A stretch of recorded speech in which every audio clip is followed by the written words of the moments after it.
Welcome to the Northeast Kingdom Voice. I'm your host, Scott Wheeler.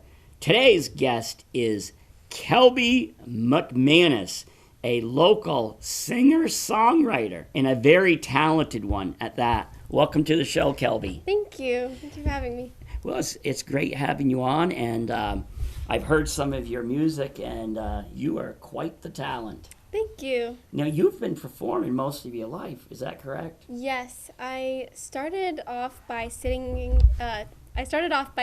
with bands when I was like 8 or 9 years old at a local tavern. And that's what I would do every other weekend. And then eventually I started doing music with my father, and that's what we continued to do locally. Now, and who's your father? Stephen McManus. Right, and he performs around the area? Yeah, well, he was performing since before I was born.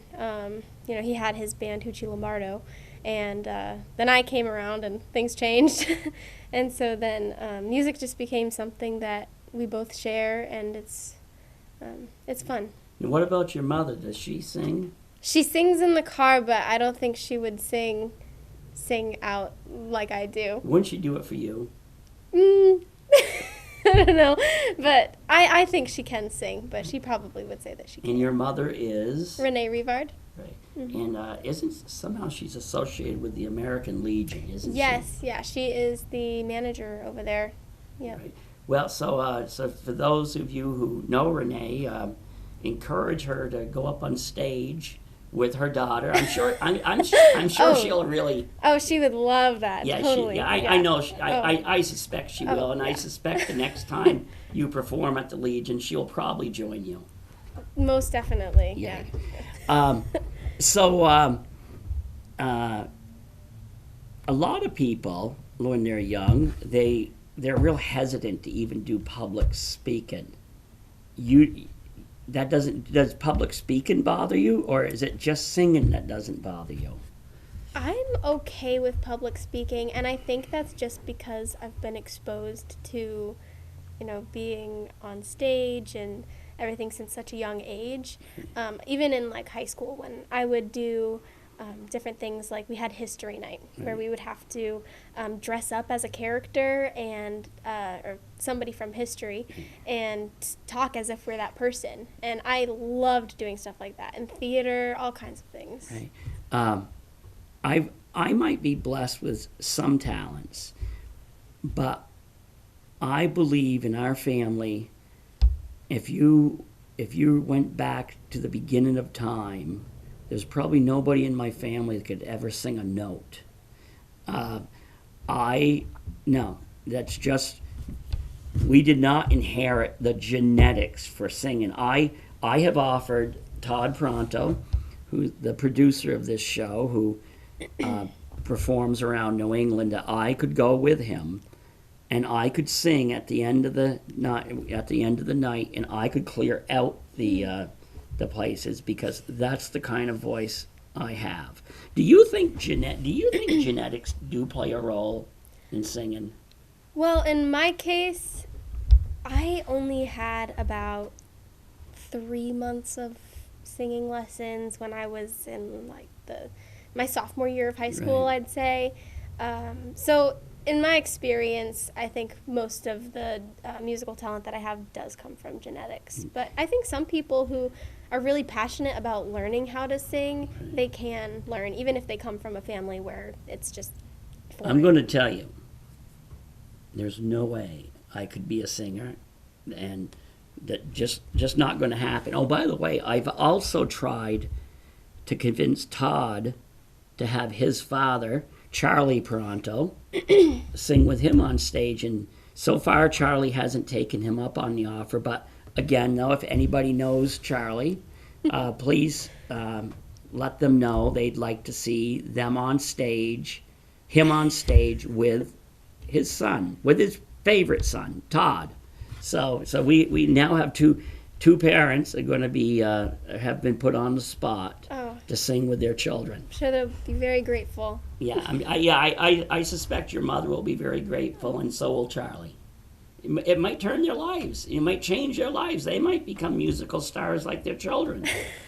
So, you also, the way I met you is you are also now working at the station here. Yeah, Todd has been nice enough to let me kind of shadow and learn about what goes on here. I'm studying communications online, and being online, I don't have a lot of the hands-on aspect of it, and so being here, I am learning how to edit and just a little bit of the mechanics of the production. I was talking to Todd, and I think it won't. I don't think it'll be long before you're teaching him, because let's be real. A lot of people talk about your generation like, it's humorous the way they talk about. Every generation does things different, but when it comes to computers and such, and the technology, your generation is worlds ahead of us. And so Todd has been extremely impressed, and I think he's probably getting a little nervous that you're going to put him out of his job. Oh goodness. I don't think that's a big concern. I still have a lot to learn, and he has a lot of knowledge to share, so I'm grateful for that. Right. So what have you enjoyed about being here? I really enjoy actually meeting so many people and making connections, and I have a lot of fun editing. I have only done it a little bit, but it can be fun. Yeah, and I have even been the subject of Yes. for any of you who don't know, I am a master at making, I don't know if it'd be called making a fool of myself, but I make blunders that are edited out. And occasionally Todd likes to splice them together and, just make a humorous reel of me. Well, you've caught on to that as well. Yeah. And Todd's been doing that now for about 15 years, and I love it. I have a great sense of humor, so I laughed about the one that you strung together. Mm-hmm. And you know what I tell people, though? That's the reason you need to be careful on what you see on TV or even on the news. If it's very easy for the people producing those segments to take things out of context, or even piece things together and make you say things that was never really said or quite like it.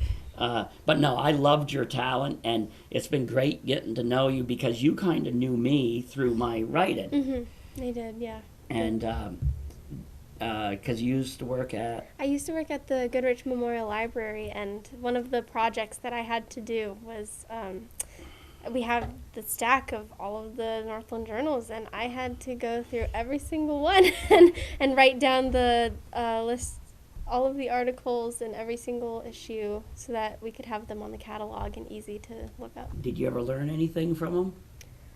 Well, I was on the clock, so I couldn't get too distracted reading the actual content, but there was one that I had to just stop, and I was like, you know what, I don't care, I have to read this because it was just too tempting. And it was about what was it, the cow with a human head? Yeah. A cow with a human head, and I was like, what is this? Yeah, because the one thing about the journal, you never know that what you're going to find. It's either the super, super serious, sometimes dry, but sometimes the bizarre pieces of our history. Yeah. So is there anybody, do you have any siblings? I do. I have two. Are they singers as well? No. So I bet you they would like to join you too. Oh, definitely. We'll call up my sister. She'll fly in from Florida. Yeah, I bet you they would. Yeah, totally. Yeah, they'd like to sing with you, join your mother. So, what's your favorite song? Oh, that's a hard question. Everybody asks, "What's your favorite song?" And to be honest, my favorite song changes every single day. Right, it does. Well, that's It probably does. a good thing. Yeah. When did you start actually writing songs? I started writing songs when I was in middle school, so Right. 7th, 8th grade. The very first one was not very good, but it was a learning experience. Do you know, I'm actually wowed by people who have voices like you.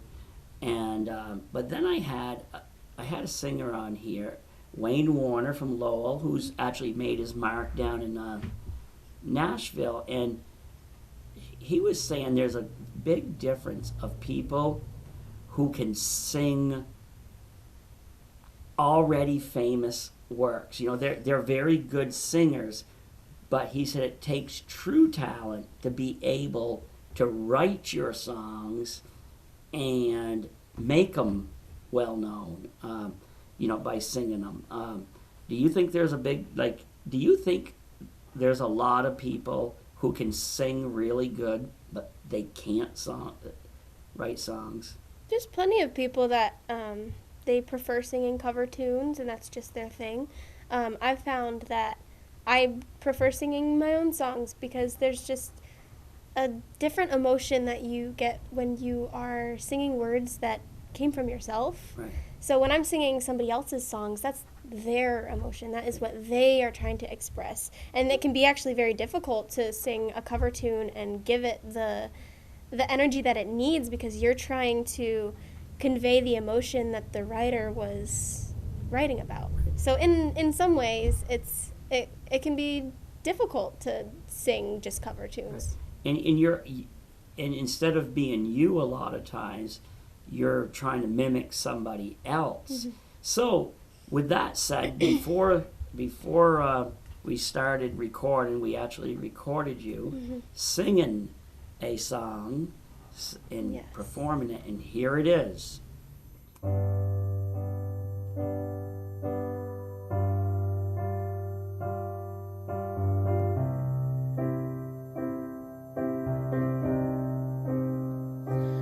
No, it's not fair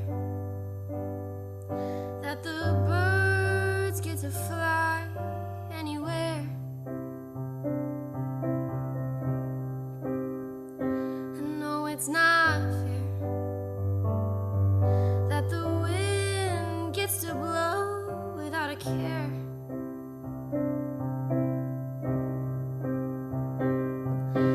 I just wanna close my eyes and go to where a car can't drive and get away.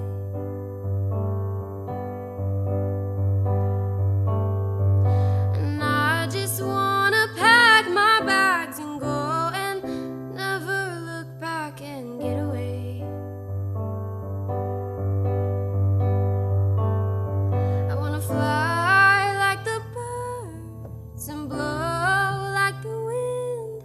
So darling, you better catch me if you can.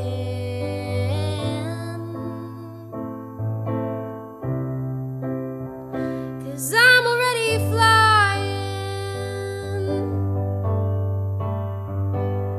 Oh, I wish that things could be a little different.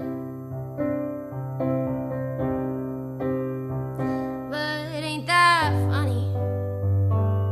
How we wish and wish, but all we can really do is wish.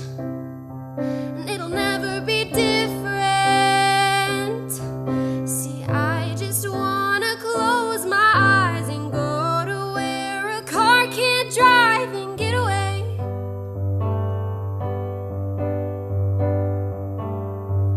And I just wanna pack my bags and go and never look back and get away.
but you can't, 'cause I'm already flying.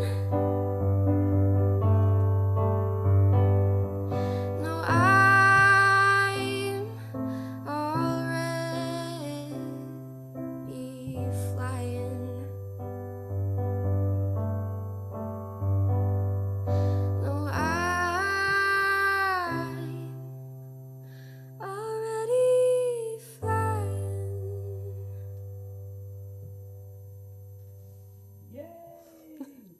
Again, you have an amazing voice, but beyond that, I loved your passion that Thank you you. put into it.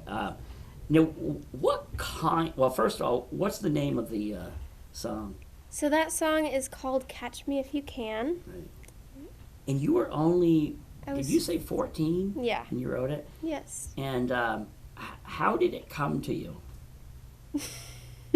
Well, when I was 14, I had a very serious relationship, obviously. And, looking back, I think that's probably the best thing that came out of that whole experience was that song. So are a lot of your songs, are they from chapters of your life, or do you just, Yeah. or is it like writing where I could be going down the road and all of a sudden something clicks and I'm either looking for a recorder or I'm looking for a pen because you don't want it to slip away? Do you ever have those moments? Yes, and it's always in the car. At the most inconvenient times, I'll have an idea. Right. And then I have to try to remember it until I'm at a place where I can jot it down. What about in your sleep? You wake up suddenly and you have, and you say, well, I'm going to remember that in the morning, but then You get never up. do. Yeah. You never do. I have a notepad by my bed, right next to it, next to my glass of water.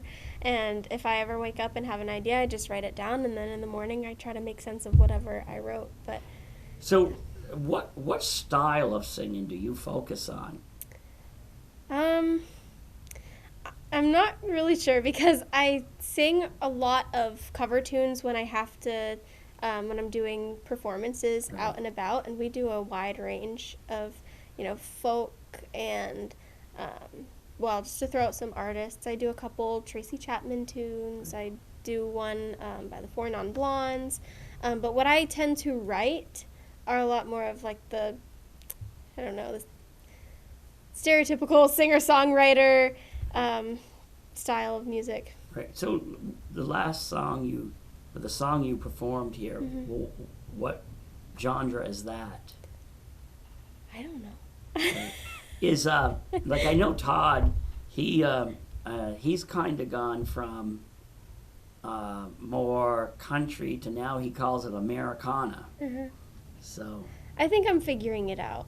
I think that I'm trying out different things and seeing what works and what I like. what do you see in the future? Do you plan to pursue a career in singing and songwriting, or is this going to be part of your life as you pursue another I direction? think that's one of the reasons I'm here shadowing Todd, is because I'm trying to learn more about the aspect of the degree program that I'm studying to figure out what direction I want to go with it.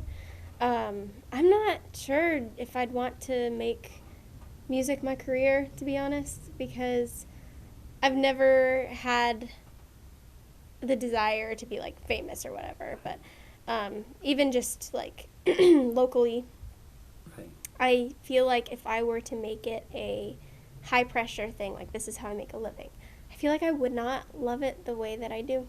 And I think that's a very healthy approach.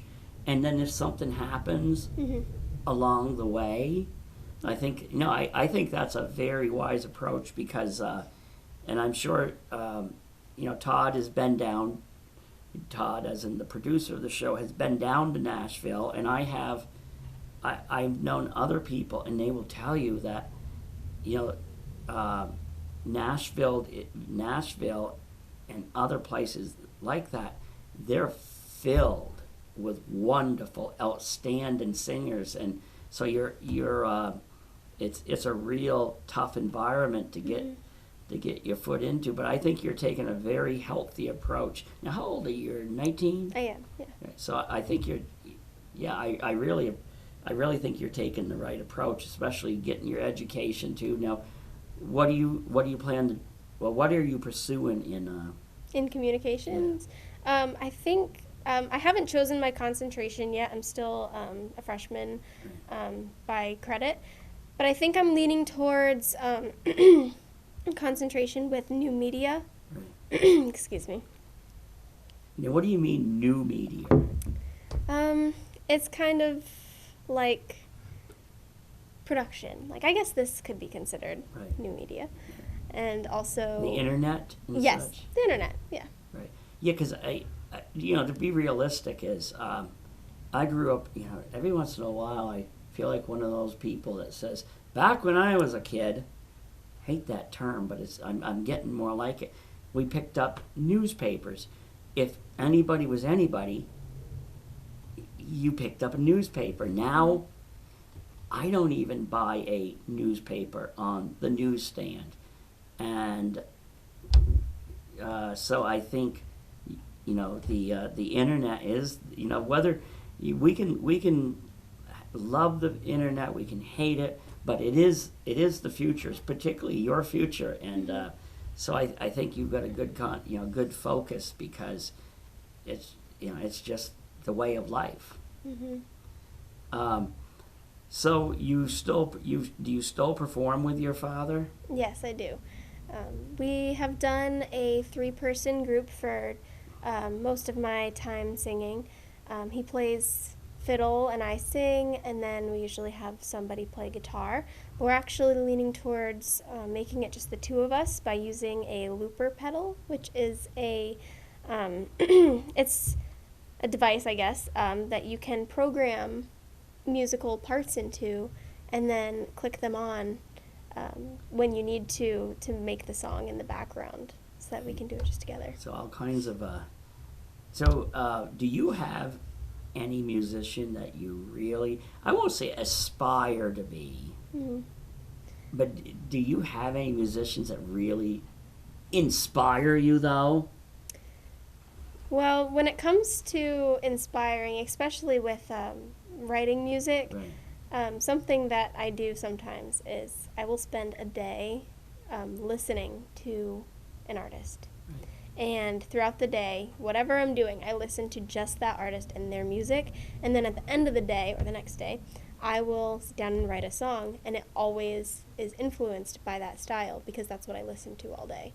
So I don't know if there's one in particular, but I did do that once with Taylor Swift. And then I wrote a song that I call my Taylor Swift song. Yeah, but poor Taylor, though. Poor Taylor, at some point you're going to have to move on, talking about breaking up from a teenage romance. By the time she's 60, because she's a great singer, but it's like, I sometimes feel that she's stuck, and she just can't move forward. And but do you ever just get songs through? We talked about just coming to you, but do you ever meet people that suddenly inspire you to, as in maybe their lives or such? Yeah, I'd say that can happen. Those are harder songs to write, especially if it's just somebody that you've just met. But I think that it's definitely possible. Right. I know there was one fella here. He was traveling to 50 states, visited one community of 5,000 or less. He came on my show, and Todd hit it off with him, and Todd thought that was going to, Todd even talked to him about transforming his journey into a song. So I guess most of you songwriters do that. So, now you knew Todd before you came to work here. Yes. And we were talking at one time, you thought he was like world famous. Oh my gosh, yes, I did, because every time I was on my way to school, when I was in elementary school, I would hear him on the radio, and then I'd get out of school, and he'd be on the radio, and I really thought that there was only one radio station, like, in the entire world. Right. And so I was like, everybody's listening to this guy, Todd. And so then one time my dad introduced me to Todd, and I was like, what is he doing here in Vermont? Like, this is crazy, man. So now that you're spending some time here and shadowing Todd, Mhm. what do you think about Todd? Todd is fun. Yeah. Yeah. Yeah, Todd really is the real deal. Mm-hmm. He's a great guy. He for 15 years ago, must be about 15 years ago, he landed me this lucrative gig at the radio station where I got paid nothing. 15 years later, he's gone. I'm still there, making that the same pay. So he came here maybe upwards of 10 years ago, offered me the same lucrative pay to come here and host the show, and I'm still here. And so wherever Todd goes, I go, and I'm hoping he hits it big someday, because I'd like to hang out a little more in Nashville. So, okay, we only have a couple more minutes left. Anything else about your future?